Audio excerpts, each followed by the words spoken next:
It was a beautiful night. Although it was very warm, the air was clear and it was possible to make out the distant line of the higher land to the east. The leaves moved a little as the night air played among them, and we could hear the sounds of the movement as we walked along. The fireflies were out in their hundreds, and their lights came and went as they flew along. We could follow their course by watching the coming and the going of their little lights.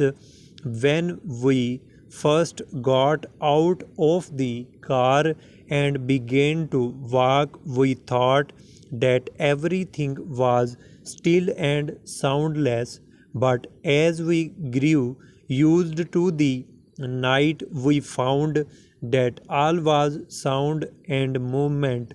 Masses of little living things were on the move, and they all in turn gave voice to their desires or needs as they went on their way, perhaps looking for food, perhaps moving for no reason at all except the desire not to be still.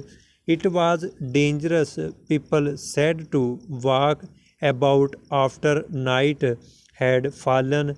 Animals were out under cover of the night and would not be seen until it was too late.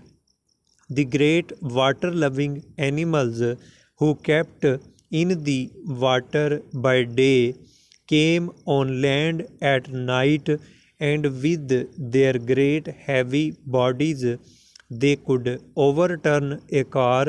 They could run too, and it would be very difficult for man or woman to move quickly enough to get out of their way once they charged. Just stories. We thought you would not get these things happening so near to houses and a town. We said it was only a small town, but still it was a town, and one did not in these days get charged by animals in streets and among houses.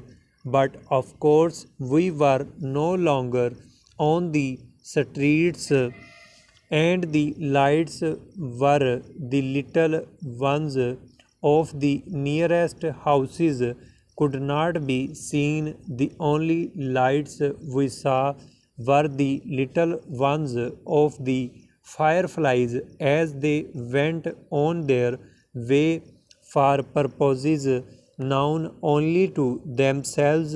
It was the kind of the night on which anything could happen, for not often in life are nights quite so perfect, quite so cut off from all that is real and earthly. We made our way little by little to the water. At last we came into the open, and there in front of us was a mighty inland sea, a piece of water 200 miles and more across. The water was still and was touched by little points of light copied from the millions of white bodies over our heads. They looked so near in that clear night that we had the feeling that we could touch them if we sailed on the waters. If only we had a little sailing ship now, we cried.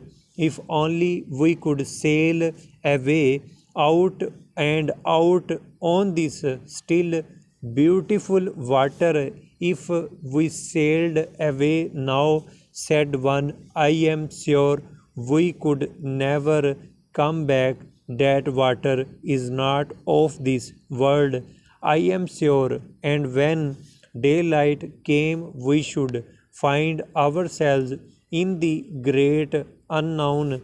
We did not really believe this, and yet it seemed possible. Anything seemed possible on such a night and in such a place. Then we heard the strangest sound, and looking in its direction, we saw our eyes now used to the blackness, great animals coming out of the water and on to the land about 200 yards away. Without speaking, we turned away, trying not to call attention to our movements. When we were out of the open and among the undergrowth once more, we walked quickly. As we got near to the car, we said, you see, those stories are not true. The things keep near to the water. They would not come all this way, but when we reached our car, we found it on its side, and the footmarks of a large animal were clearly to be seen on the earth nearby. Full stop.